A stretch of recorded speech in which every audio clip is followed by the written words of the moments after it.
She's not out yet. That's Let's do true. this.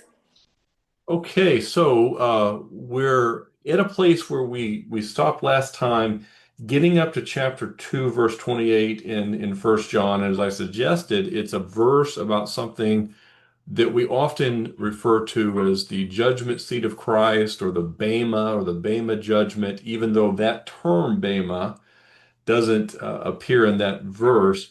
And because this doctrine, while I suspect is fairly familiar to most of us here, it is not familiar to most Christians. It just isn't.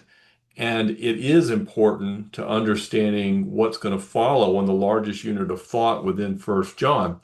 And so in order for me to frame what will follow in First John 2:28 through the end of chapter 4, we really need to understand this matter of what's often referred to as the Bema judgment.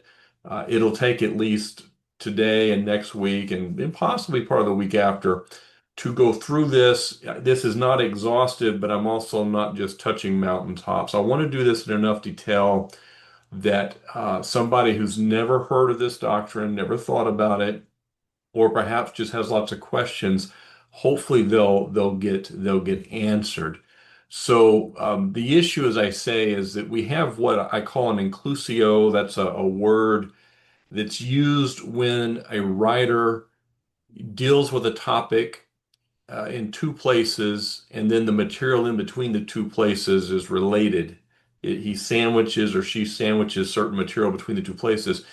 And that's really what we have in First John. We have a number of inclusios, but there's a big one between 2:28 and the end of chapter 4, where he begins and ends, as I've underlined here, with this matter of a Christian having confidence and not being ashamed when Jesus returns. Now, this cannot be about non-Christians because they have no basis for confidence. Their only reaction should be fear. But we have a basis for confidence. And so the question is, what's all this about? And I would contend that the most challenging, or at least the most debated part of First John is chapter 3, verses 1 to 10, which we're just almost there. And much of the hand wringing really just gets back to a very simple thing. Too many Christians have no idea what 228 is about, and therefore they can't deal with chapter 3. You understand chapter 2, verse 28, chapter 3 is no longer all that challenging. And so that's what we want to work toward. I want to answer 6 different questions. They won't all get answered in this first session, but they will get answered before we're done, and some subsidiary questions that follow. And I'm going to present this from the perspective of, if just assuming the reader, the audience knows nothing about the Bema judgment, although you should, and as I've said before, I'm sure a number of you do. But I'm also confident that some folks will get to listen to this recording and will not have heard much of what I'm going to say before. So I think it's important and will have some value for folks. So these are the questions. What do I mean by a Bema judgment or the Bema seat judgment? Or I could add other phrases we'll see later, like the judgment seat of Christ. What do we mean by that? What are common objections to this doctrine? There's lots of objections. I'll try to summarize a few that I've heard the most often. But the reality is, a lot of Christians just don't like this doctrine. Third question, I've been a Christian for 20 years. Why have I never heard of this? I want to address that. That may make some folks uncomfortable, but I need to deal with it in a plain spoken way. Is this doctrine taught in the Bible? And if so, where can I find it? At the end of the day, what's the big deal? And what does all this have to do with properly exegeting First John? So we'll connect all of that, but we'll focus right now on the first 3 questions and maybe get started in the fourth. But they're all important questions, and there may be others. And as we go through this, we'll have time for that to get addressed. What do I mean by the Bema judgment or Bema seat judgment? First of all, I want to emphasize that the wording comes from Scripture. Now, most of us are reading translations. The word Bema or Bema, a lot of people will say it Bema. It really should be Bema, but it's a transliteration. It's writing in with English letters what is really a Greek word that appears in the text. and it appears in two places that I have top of mind, and that's in 2 Corinthians 5:10 and Romans 14:10. We're going to come back to these passages with an emphasis on the exegesis a little bit later, but I just wanted to show that they're scriptural. The wording is scriptural, and you see in 2 Corinthians 5:10, the Apostle Paul wrote, "For we must all," now he's including himself and his readers who are Christians, "we must all appear before the judgment seat of Christ. No one is accepted from this, that everyone may receive the things done in his body according to that he hath done, whether it be good or bad." I think I pulled this from the King James. Most of my verses will either be the CSB or the New King James, but I feel like maybe that was King James, but the translation's fine. And I'm really focused right now on this judgment seat of Christ. Romans 14:10, "For we shall all stand before the judgment seat of Christ." Some translations will say in Romans 14:10, "the judgment seat of God." I think judgment seat of Christ is better. It's not a translation difference. There is some difference in some manuscripts. They say God instead of Christ. It's not going to change the theology at all. But the New Testament is clear that at this judgment, Jesus is the one doing the judging, so to say. Now, this word judgment seat in English is two words. Lots of times in our English translation, we may find two or three, five words even, where in Greek or Hebrew there's just one. And here it's this word bema. I've shown you the Greek letters, but it's bema is how we would say it. And when people write it in English, they just write BEMA, and sometimes we'll say bema. But it means a dice or a platform that required steps to ascend. It has a general meaning if you look it up in a lexicon, but in the writings in the New Testament, it takes on a very specific meaning because it's not just some judgment seat out there in the wild, it's Jesus's judgment seat. And both of these verses, when it says of Christ, this is Jesus's judgment seat. And we're all going to appear before it without our mother or our attorney. That's a fact. And so it's typically a raised platform. I'm going to say more about that because you can actually see, you can go on the interweb and look at the judgment seat that was there in Corinth that surely Paul's readers in Corinth thought of when they read this verse, when they heard it read to them. But we should refrain from reading the word judgment in a punitive sense. One can make judgments when they decide which flavor of ice cream they like best. It doesn't have to be negative or punitive, and we shouldn't write into that. But we tend to, when we read the Bible, to put a negative connotation. If there's judgment, somebody's going to hell, and that's just not right. And so be careful about that. We judge things all the time that aren't necessarily have anything to do with punishing somebody or certainly sending them to hell. In ancient cities like Corinth, there was a bema in the public square where officials could judge disputes and make public pronouncements. There are ruins in Corinth to this day from the public market, the square in the middle of the town. So this is a place where people go. And there is an elevated a bema there, and it's nothing fancy, but it's just what you would expect. The public official stands up higher than everybody else and makes a pronouncement, or perhaps passes a judgment on something if they're dealing with a legal dispute or something. In New Testament theology, when we use the word bema or bema, and we use phrases like bema judgment, bema seat, we're referring to a specific doctrine that I'll give a definition here in a moment. But people will use other phrases. They'll talk about the judgment seat of Christ, like I said earlier, which is just right out of those verses. Those are Bible words, just straight out of Romans and 1 Corinthians.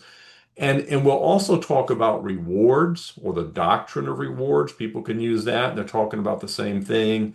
The doctrine of inheritance. So if you've heard these phrases, they're all getting at the same thing. And the reason these different words and phrases are going around is because different Bible verses will use some of these words. And in some will find the word reward, and other passages will find the word inheritance. And so there's good reason for using it this way, but it can create some confusion to folks who aren't real familiar with it as to what's being talked about. So this doctrine of the Bema Seat judgment refers to an eschatological judgment, meaning something that's out in the future. It's not happening at this moment on Christians. Okay, now non-Christians are going to stand before Christ as a judge as well.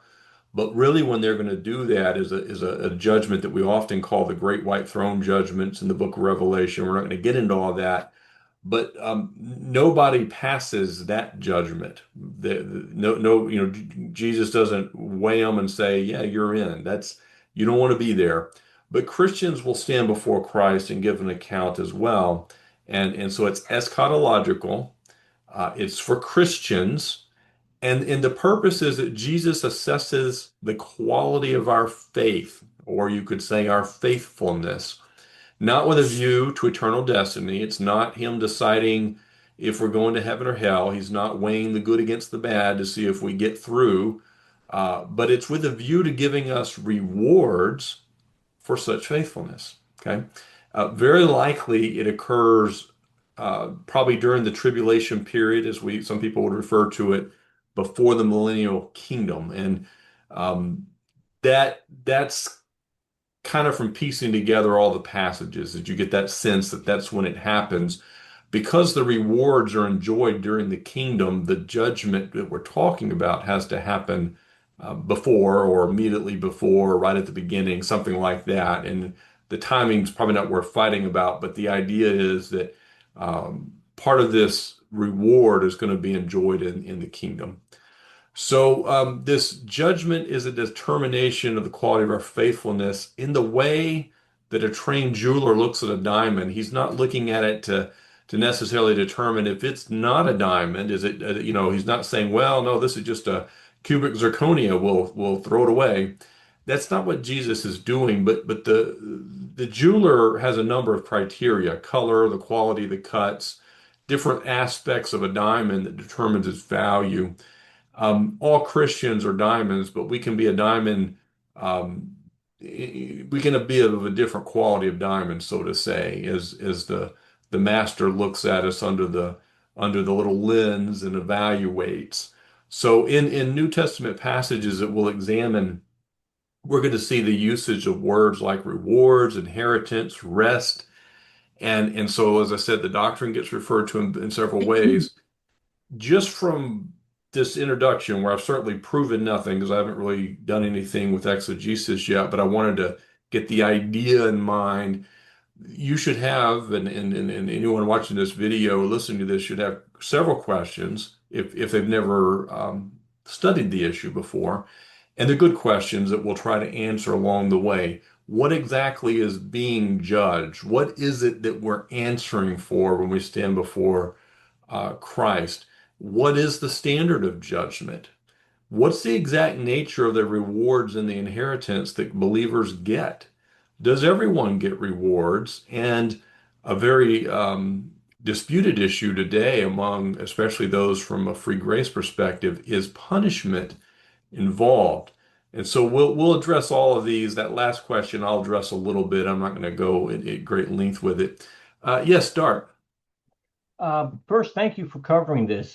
This is one of my weak areas. So, um, from what I can gather, this is not a place to judge what you've done wrong necessarily, but it's a place to judge how you've thought, how you've acted, and to see if you deserve any type of rewards.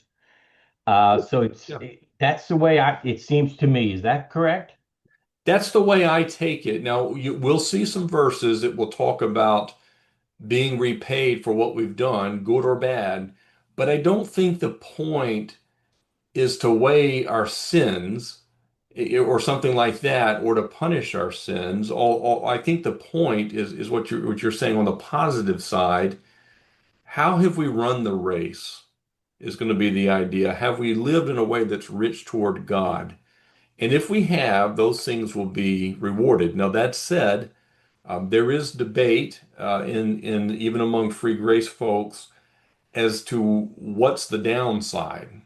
And we'll say a little more about this down the road, but in the big picture, um, the way I've always taken it, and I'm not dogmatic about it, but it's the way I've taken it and the way I learned this when I was first taught the doctrine by a five-point Calvinist who was a very free grace advocate, is that the downside is a loss of what we might have earned, not some kind of punishment for living poorly. But there is within the free grace camp, and they'll sometimes call it punitive damages. There's other words, and some will even suggest it's a Christian purgatory. And some of them will argue quite explicitly that the downside is that you are not there during the millennium, but you will be there after the millennium in the eternal state with the new heavens and new earth. I'm not an advocate of that, but I would, make people aware of that. If for someone who is an advocate, if you want to go and study their perspective and someone that's certainly capable of defending his position, Ken Wilson has a book on it. I forget the exact title, but he's a professor at Grace School of Theology, an excellent church historian, and he's of that persuasion, as I understand it, and he has a book on it. So, okay, so let's look at this. What are common objections? I originally thought, well, we should deal with this at the end, but I want to deal with it at the beginning because, like, I really hear this stuff all the time when I bring up this doctrine of the judgment seat of Christ. Someone will say something, and I'm paraphrasing. I don't care about all of that because I don't want to be motivated by the rewards or the promise of rewards. Uh, Here's the problem, and it's real simple. Jesus isn't asking for your opinion. He is expressly telling you, because he's the one that taught this doctrine first within the New Testament canon, you are to do this. You are to live in a way that will result in rewards. It's not an option. And so this kind of false piety is not a proper response. It's one thing to say it to me, but you've got to read where Jesus is telling his disciples, this is what you're to do. And then you need to raise your hand to Jesus and say, well, Jesus, I don't want to be motivated by you coming back and rewarding me. I mean, that just sounds absurd. I mean, I'm trying to be too harsh about it. But anytime we're talking about a scriptural matter and the answer is not exegesis, but some kind of philosophical or shoot from the hip response, we're being silly. I'm not worried about all that because the only thing I'm worried about is making sure I get in. Now, when people say that, they might say heaven or whatever. Like, we're not going to be sitting on clouds playing a harp up in heaven. We're not going to go in front of St. Peter and be handed a halo and a musical instrument. Um, Life is serious business, and what the scripture makes clear in abundance, what the red letters make clear in abundance, is when you stand before Jesus without your mother or your attorney or even your pastor there to say, he was a good boy, she was a good girl, you're going to care. I mean, you see, this is serious. If you don't believe that you'll stand before Christ, then I can understand the flippant response. But if you're going to stand before him and give an account, and as I read Matthew 12, for every word you said or even wrote on Facebook, all of a sudden I'm caring a whole lot because I'm not looking forward to all of that. Well, third, believers can't be judged because their sins are already forgiven. This judgment isn't with regard to heaven or hell, and in my view, not even with regard to any kind of affirmative punishment. It is with regard to Jesus rewarding faithfulness, and so this objection misses the point. It's this isn't teaching that even though all your sins are forgiven, you're now going to pay the price for it. Now, granting that there may be some who teach that, but that's not, I think, what we're going to see in the text. And then from a more reform position, you'll see a bit of a mixed bag in reform writings. Some reform folks don't see a Bema issue at all, Others recognize it, but they tend to read a number of the Bema passages as judgment on people who aren't real believers but pretended to be, instead of recognizing them as Bema passages. So, as I said, one of my mentors and probably the person that most influenced me to become a student of the Word, he most influenced me in a free grace direction, was in fact a five-point Calvinist. And to this day, I truly believe, and I've read tons of books on this issue. His little book, and if you read it, it will have some of that Reformed theology kick up here and there. I think he had the best grasp of this of anybody I've read. He has a book called Running to Win, and he always told us as students, you need to run to win, and we'll see why, but probably next week. He took that from Paul's letter to Corinth. But just understand that Reform folks are mixed on this. Many of them would recognize the Bema judgment. Some don't. Um, Third question. I've been a Christian for 20 years. Why have I never heard of this? Now, I struggle with this issue. I don't want to be unkind. The reason I list this, I've mentioned this before. I taught a Sunday school class. Most of us were around the age of 40. The class got quite large. I thought, a healthy class. We were growing and moving, and we were, 50 something people in there.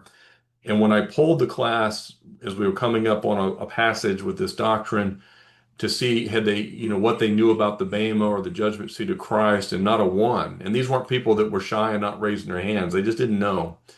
And these were people that primarily had grown up in church, so to say, right? Suppose someone told you, and this illustration won't mean anything if you're not familiar with the Chronicles of Narnia, but so suppose someone told you they had read all seven books in C.S. Lewis's famous Chronicles of Narnia series, and then that you responded and said, "Well, do you know who Aslan is?" And suppose they shrug their shoulders and they can't answer you as to who Aslan is. Well, Aslan's the central character in the book. He's in all seven books. He represents Jesus Christ.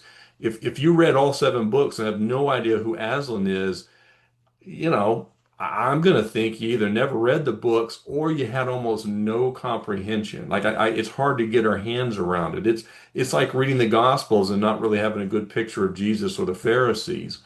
And so this doctrine, I think if you've been a Christian for a long time and have never heard of it, I mean, you likely haven't read the New Testament, or at least haven't read it carefully.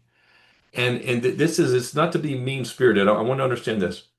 There are doctrines about which the New Testament doesn't say a whole lot, and yet if it says it once, it's important because God said it and He preserved it for us.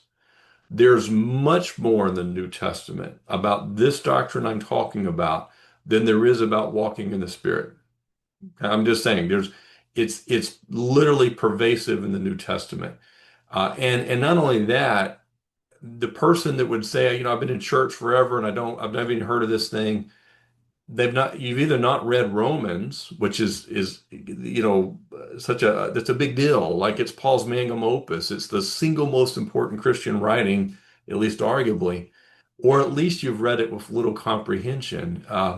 And I'm just saying, there's really not a good excuse for this. Now, I will say some people would say their pastors never talked about it, and if that's true, I'd say shame on them too, because we things that God says over and over ought to get talked about. I hope that makes some sense.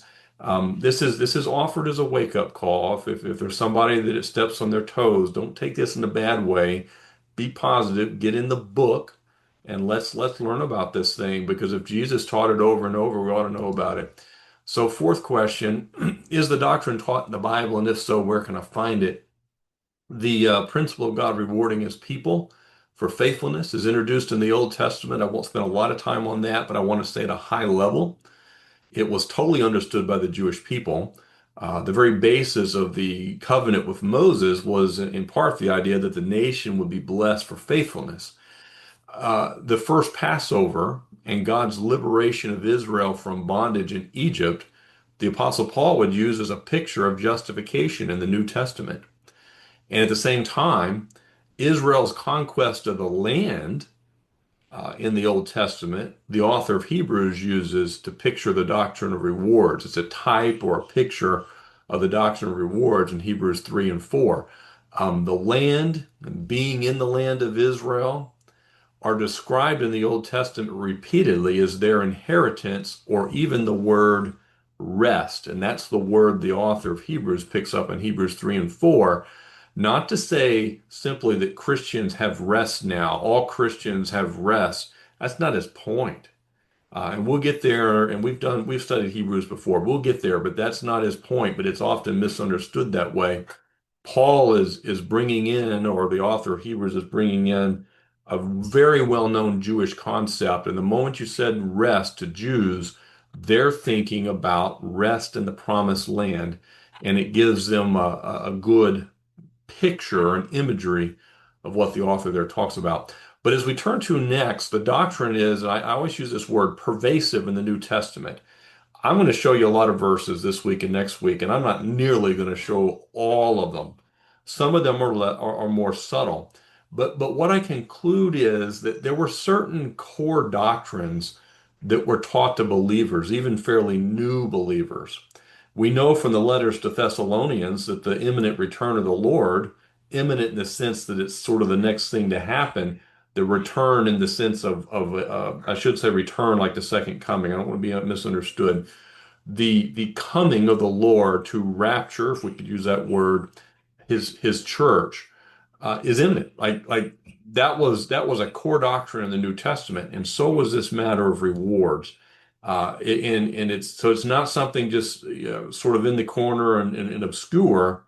You see it in a number of writings in the New Testament. It's in the Gospels, it's in several of Paul's epistles, it's in Peter's writings, it's in John's writings, it's in the book of Revelation, of course. It's just there, and it's central. It's central in the book of Hebrews, the book of First Peter, the book of James. So it's really all over. So let's start with Jesus teaching this, and in our last kind of 8 or 10 minutes, just to get it introduced, and then I want to have some good feedback and discussion, and we'll do that, as we get back into this next week. But it's so important to understand that Jesus taught this. This isn't just a Pauline doctrine. People tend to think of it that way. And having said this, let me tell you, a lot of folks, even that recognize this doctrine, and a lot of people within the free grace camp, don't see eye to eye with me on what I'll show you here in a slide or two on this matter of Jesus teaching this. I think it's pretty clear. A bunch of people do agree with me. It's not just me. Watchman Nee has a book called Salvation of the Soul. I'm fixing to talk about the salvation of the soul here in a moment. So I'm in line with him. Fred Shea is a free grace professor at Grace School of Theology. He takes these passages I'm showing you the same way. So just to say, I think the issue, and I'll show you why in a minute, is less a dispute than probably a passage that hasn't been studied rigorously enough by some folks. But we'll get there. What I want to emphasize here in chapter 6, though, is this is one of those things people read through it quickly, and I don't think they pause and really think through what this is saying. Jesus is in the Sermon on the Mount. He is stirring the pot. You read chapter 5, he's looking at the Pharisees basically and says, if you're not more righteous than the scribes and the Pharisees, you'll never even enter the kingdom. And then at the end of the book, at the end of the chapter, rather, in chapter 5, verse 48, he says, you need to be perfect. That's the standard. Be perfect as your Father in heaven is perfect. And then he continues, be careful not to practice your righteousness in front of others. And he's talking about a specific group of people, but anybody could act like a Pharisee. And he says, otherwise you have no reward of your Father in heaven. Oh, wait a second. Here's Jesus, and he's introduced this idea of reward. Now, we're grace-oriented people. We know we're saved by faith alone. It's by grace. It is a gift with no strings attached. This isn't about a gift. This is a reward. This is payment of some sort. Don't think money, but payment of some sort in relation to what we have earned or deserve. So it's this idea of reward gets introduced, and that's important. It's one of the reasons we know these aren't salvation passages, if you will. So otherwise, you'll have no reward as your Father in heaven. So whenever you give to the poor, don't sound a trumpet before you, as the hypocrites do in the synagogues and on the streets to be applauded by people. I tell you, they have their صعد reward. They صعد. have an earthly reward. Was there a question? Okay, so they have an earthly reward, but when you give to the poor, don't let your left hand know what your right is doing, so that your giving may be in secret, and your Father who sees it in secret will reward you. And this chapter continues to this next passage, because you could say, well, maybe he's going to reward us now.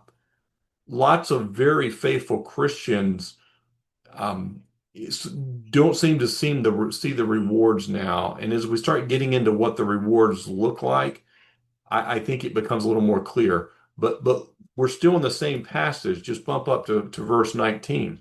Jesus kind of pulls it together.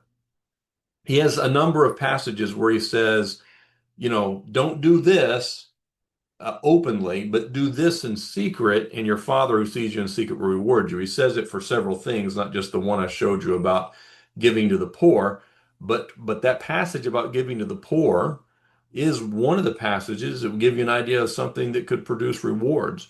Uh, but when you get to verse 19, Jesus says, "Don't store up treasure on earth."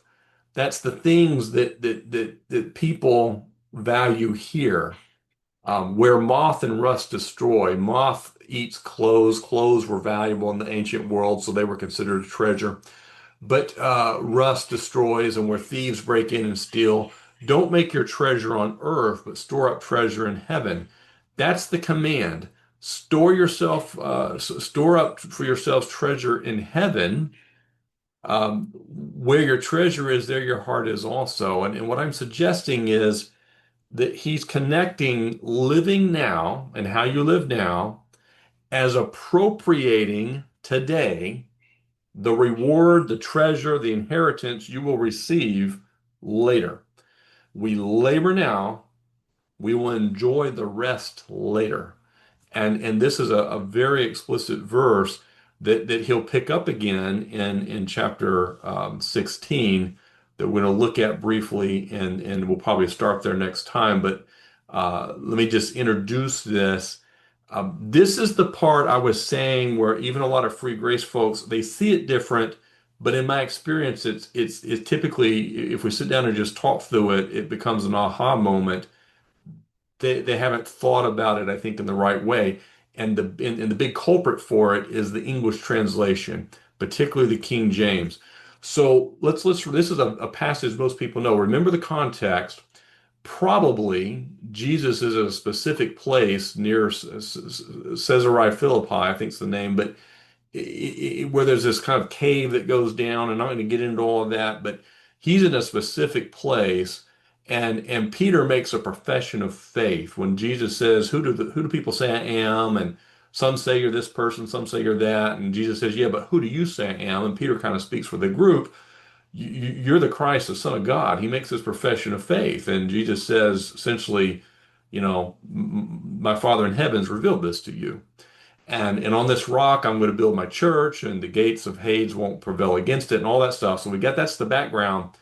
And so Jesus isn't talking about evangelism. Peter just made a profession of faith, and Jesus praised him for it, commended him for it. And then Jesus says to his disciples, see, this isn't evangelism, but it's been twisted as an evangelistic passage. If anyone wants to follow after me, let him deny himself and take up his cross and follow me. For whoever wants to save his life, now where you see the word life, I want you to read the word soul as well, or soul life, and read them together. The King James, I think, uses both, and it confuses the issue. But it's life is a good translation. I like it better than soul. But if I put save his soul here, people insist saving your soul has to be evangelism, partly because we don't know, we know what the word soul usually means in English today in 2025. We don't know what it meant 100 years ago in English. and we don't know what the Greek word meant, and it's led to a lot of confusion. And I'll try to clear a little of that up, but most of that we'll have to, we'll do most of that next time. But I'll make one statement here to help clear it up. For whoever wants to save his soul life will lose it, but whoever loses his soul life because of me will find it. For what would benefit someone if he gains the whole world yet loses his soul life? Or what will anyone give in exchange for his soul life? For the Son of Man is going to come with his angels in the glory of his Father. That gives us a time marker. I said earlier, eschatological is when this judgment's going to happen. And then he will reward each according to what he has done. There's that word. Now, if we're saved by grace through faith, our salvation is not a reward in that sense. That is not what he's talking about. And so, folks like John MacArthur and a lot of other prominent folks, this is their evangelism. If you don't take up your cross, you're going to hell. That preaches well, it just isn't true because this isn't talking about that. But this word life or soul is the Greek psyche, and I have to ask the question, what's a soul? And like many words in Greek, it has more than one meaning. It's got several nuances. David Anderson is the president of Grace School of Theology. He notes that there's four New Testament usages of this word psyche or soul, but it rarely refers to what we might call the spirit.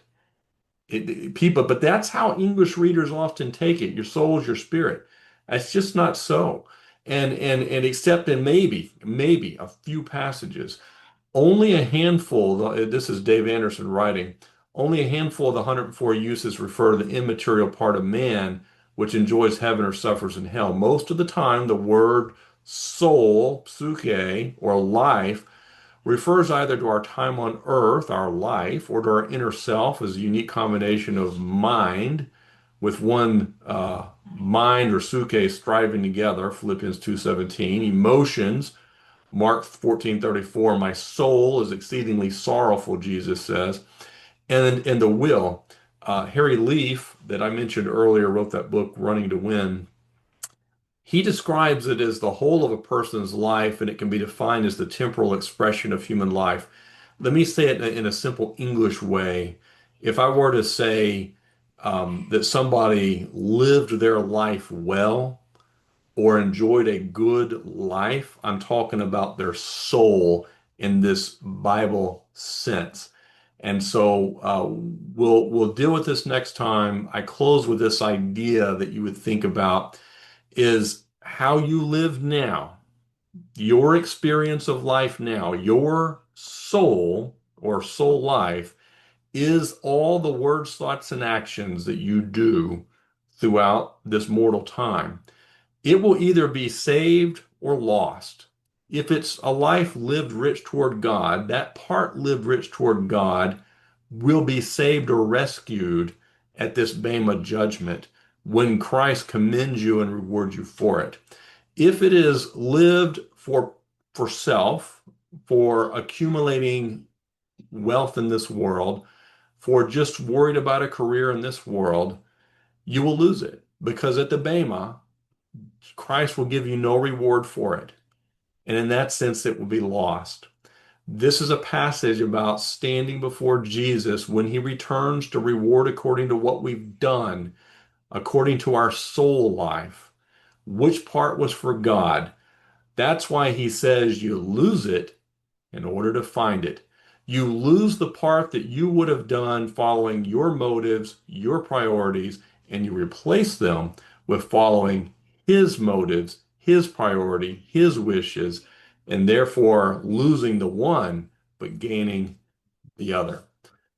So with that, I'm going to close us down. As I said before, I know there's some great questions and I'd like to get into that. I don't have a time today, but I would ask, save it for next time.